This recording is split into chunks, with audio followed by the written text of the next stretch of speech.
learn about the chemistry topic, the general chemistry. So now here we know that all matter in the nature is made from only a few elements. So these elements are made up of a smallest particle. The smallest particle we call it as an atoms. So the indivisible particle, already we know that the atom is an indivisible particle. So it is this atom is known as the smallest unit. Okay, smallest unit and indivisible particle which you cannot able to see your naked eye. So that is known as an atom.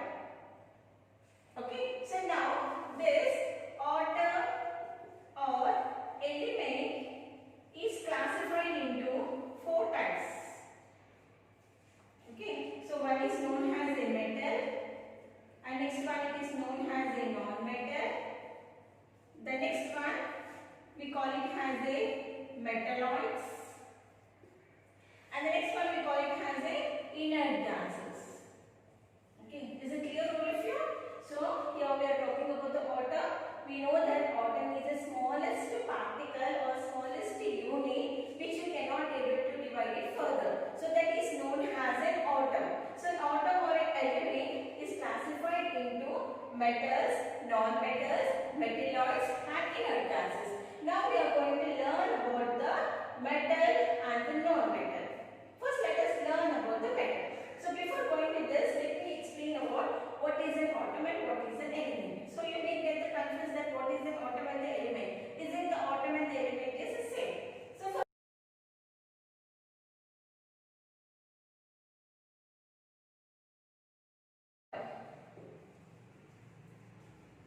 okay, so this is the difference between atom and an element. So what is the difference between an atom and element?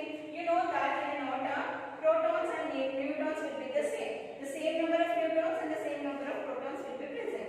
But whereas in an element, the substances that is made entirely from one type of, we have a gold.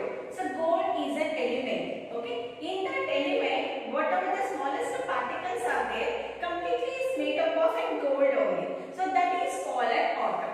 Okay, so this is about the atom and the element. So I hope that you understand the difference between atom and an element. Now this element is classified into metal, non-metal, metalloids and inert gases. About the general characteristics of an metal. Okay, now metal. So metal is a form of positive ion by using electropositive elements. Like example, if you take the sodium. Okay, suppose if you take the sodium. So what is the atomic number for the sodium? 1. So now if you write the electronic configuration, 1:2:2, 2p6, 3s1. Okay, 2, 8, 1. So now what happens here? So in the outermost orbit you can see one electron is present. Now you have to lose this one electron. Okay, so losing this one electron gives the octane configuration. So now what the sodium is doing? The sodium is losing one electron. Okay, so when it is losing one electron, it changes into sodium ion. Okay, the sodium in the outermost orbit you can see in the outermost, while in the valence electron you can see the electron is 1. So if you lose this one electron, the sodium will be stable. So now when it is losing the electron, the sodium will be changes into sodium ion. So here, because of that only, the metals will form the positive ion. All the metals will be losing the electrons. Okay. So when it loses the electron, it becomes the electropositive in nature. So like example, if you take the magnesium also, magnesium 12, 2, 8, 2. So it is losing 2 electrons. So when it is losing 2 electrons, we have to remember that we have to place plus 2 electrons. So how many electrons is losing? 2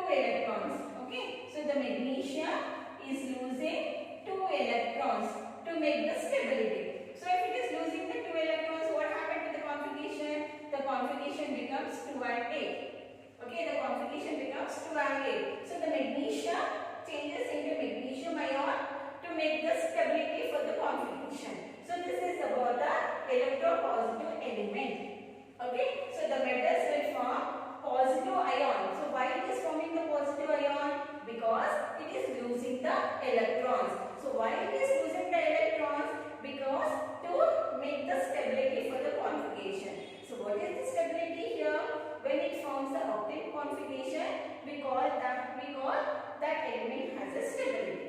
Okay, so when it has a octane configuration in the outermost orbit of the electron, so the configuration will be stable in nature. Okay, is it clear all of you? So this is known as octane rule. Okay, so this is known as octane rule. Now next one, occurrence. Occurrence will be occurrence in both free state and in the combined state. So the occurrence of the metal will be in both free and combined state. And the next point is, generally oxides of metals are mostly basic in nature. Suppose for example, if you take the calcium, so when it is reacting with the oxygen, it changes into calcium oxide. So this calcium oxide becomes basic in nature. So this is about the general characteristics of the metal.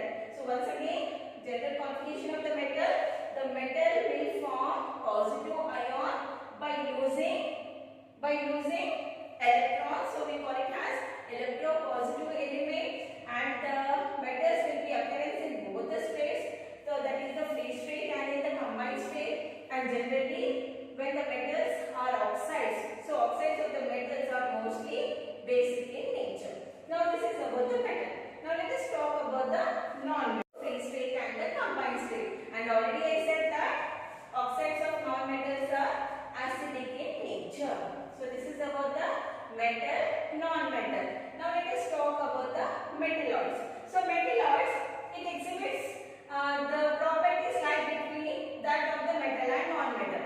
So whatever the properties are there in the metals and whatever the properties are there in the non-metals, so in this part, these properties and this property, the metal properties and non-metal properties, both are mixed together and forms into a metalloids.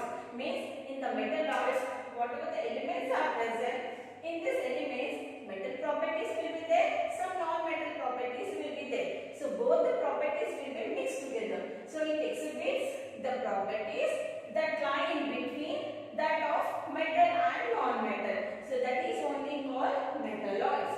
And where it will be present? So it will be present in a zigzag manner in between metals and non-metals.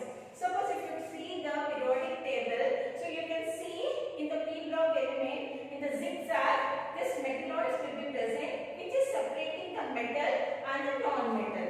Okay, what are the elements which is present in the metalloids? Boron, silicon, germanium, arsenic, antimony, beryllium and polonium. So these are the elements which is present in the metalloids. Now let us talk about the inert gases. Where these inert gases are present? In the long form of periodic table, the last one.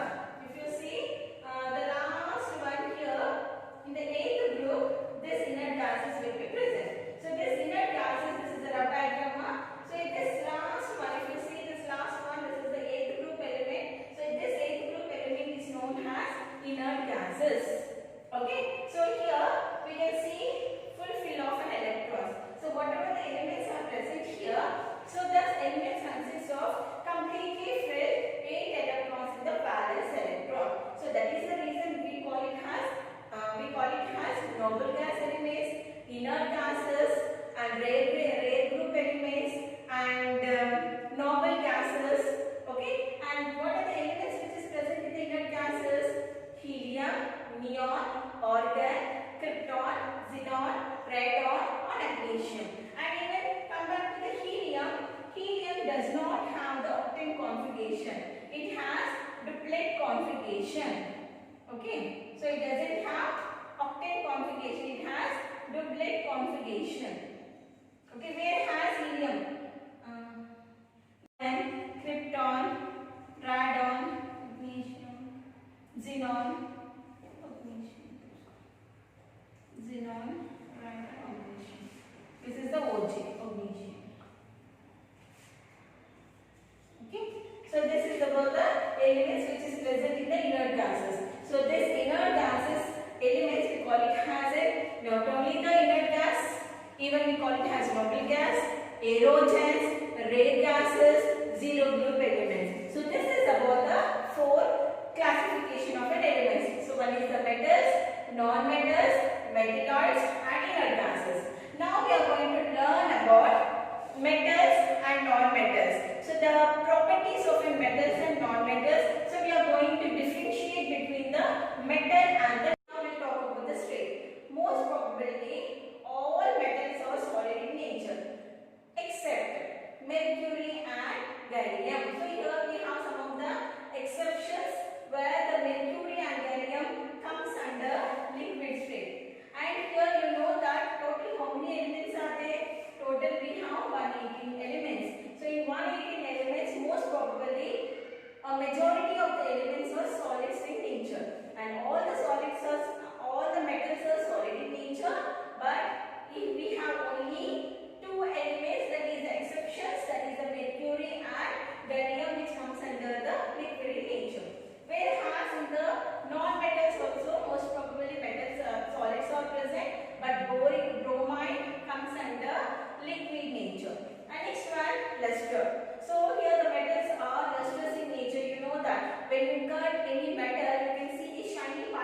appearance will be very, very shiny in the metals. But whereas in the non-metals you can see dull in appearance. So that we have to note down. And next one, hardness. Generally we know that metals are very, very hard. Okay. But here also we have some of the exceptions. That is sodium and potassium are very soft. You know you have the erasers with you, right? How if you touch the eraser, how it will be very soft to touch. And if you take one knife, and if you want to cut the eraser, you can cut into so many pieces very easily. The same way here also, the sodium and the potassium is also a metal, but it comes under the soft metal. How you can able to cut the eraser into small pieces? The same way, by using the knife also, you can able to cut this a metal, that is the sodium and the potassium. That much the soft the metal is. Okay, but whereas the non-metals are brittle in nature, and here also we have some of the exception, that is the diamond. We know that the diamond comes under the non-metal, but it is the hardest material, hardest substances. Okay, so this is about the hardness. It's for density.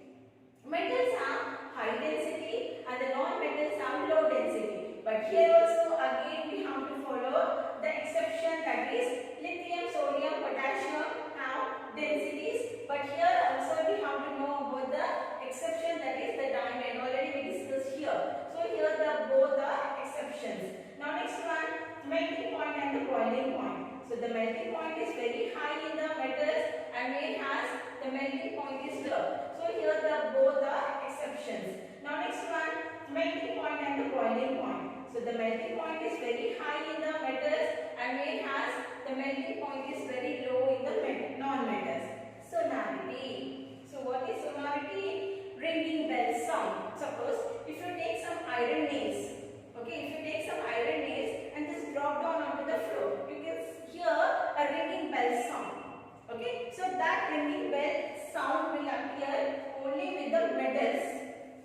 Okay, whereas you cannot able to listen this type of a ringing bell sound in the non-metals. So here sonority will be present in the metals, but whereas a non-sonority.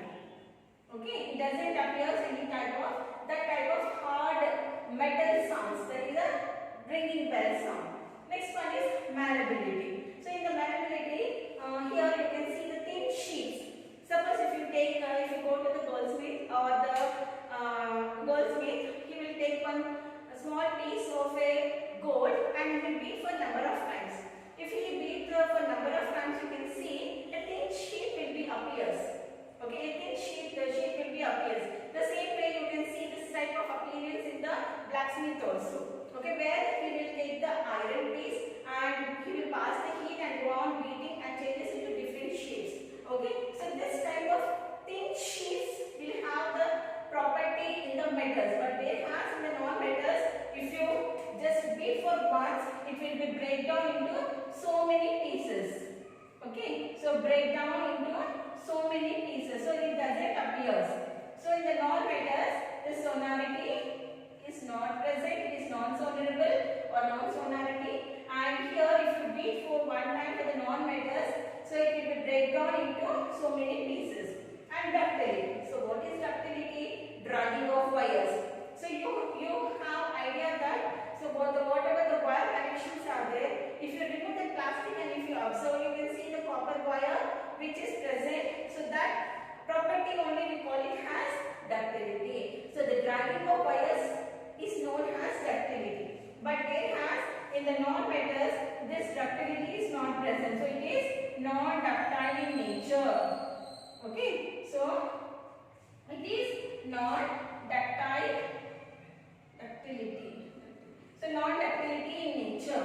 Okay, now come back to the conductivity. So conductivity, we know that the metals are very good conductor of electricity, heat and electricity. Not only electricity, heat and electricity. So in the conductivity, the metals are very good conductor of heat and electricity. But whereas in the non-metal, it is a very bad conductor of heat and electricity. But here also we can see some of the exceptions, that in the boron and the tungsten, so it is a poor conductor of electricity, heat and electricity.